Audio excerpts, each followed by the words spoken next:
9 months is how long I've been working on Runes of the Abyss, and let me tell you, indie game development is a wild ride. But now, I need your help. I'll be looking for playtesters soon, and I'm trying to build a community of indie and solo devs over on Discord to hopefully learn from each other and test each other's games, maybe? If you love game design, indie dev, or just want to chat about making cool stuff or play experimental indie games, join me on my new Discord. I'll add the link in the description below. So let's talk progress.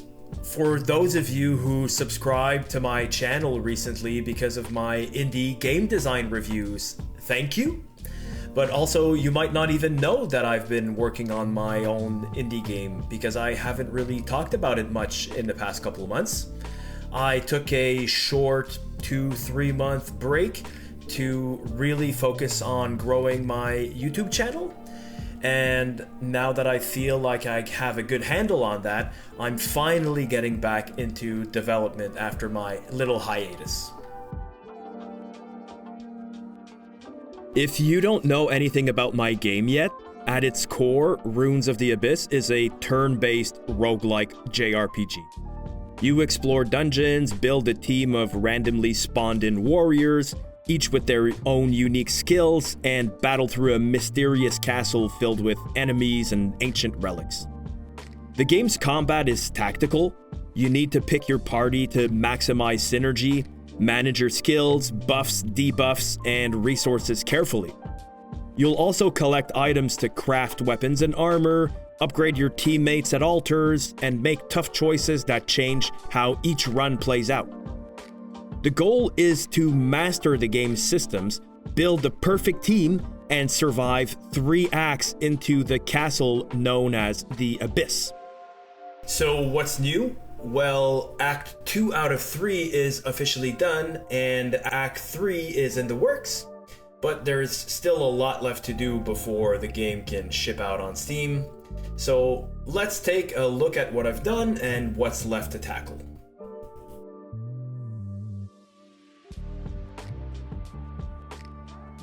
I like to think I'm hitting that 2080 mark right now.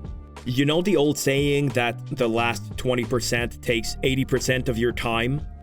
This happens because debugging and optimization are so time-consuming, and the final polish is so critical. But before we jump the gun, here's what I've done so far. First, Act 2 is fully built out. That means complete level design, more enemies, and more treasures. Woohoo!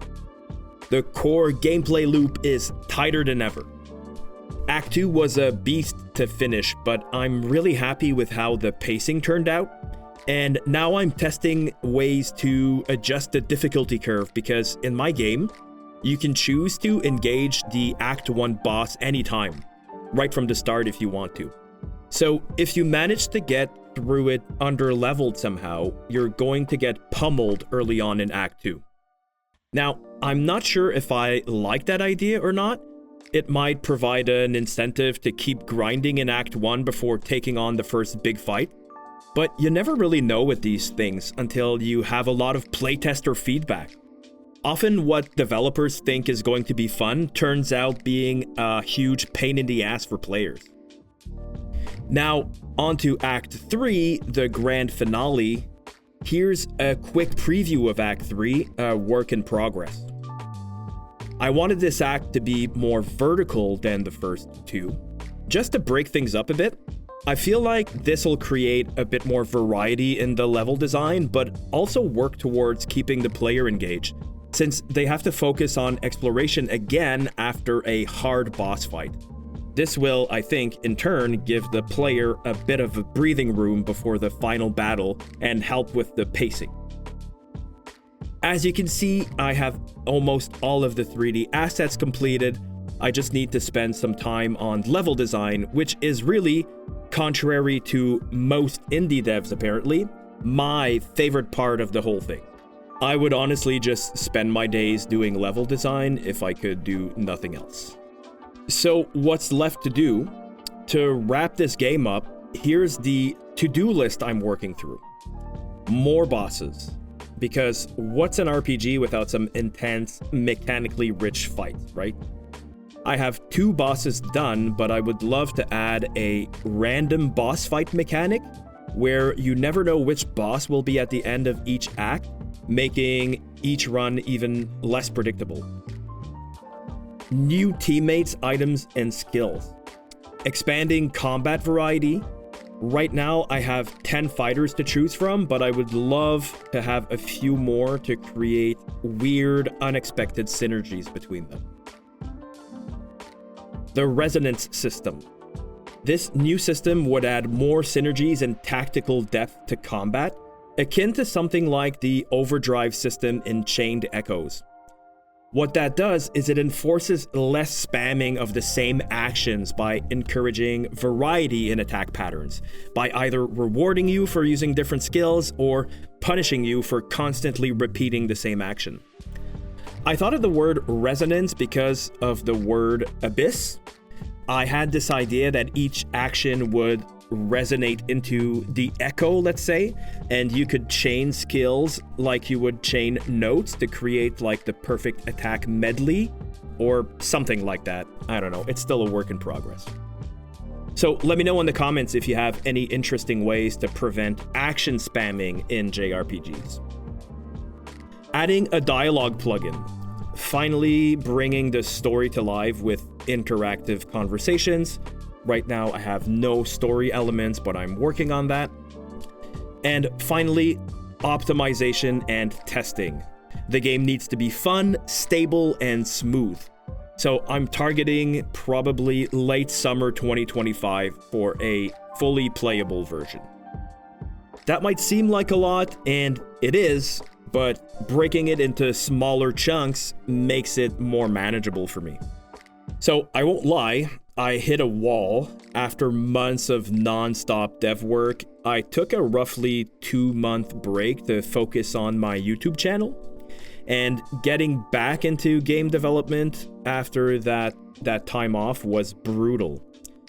If you've ever stepped away from a big project, you know how hard it is to regain momentum.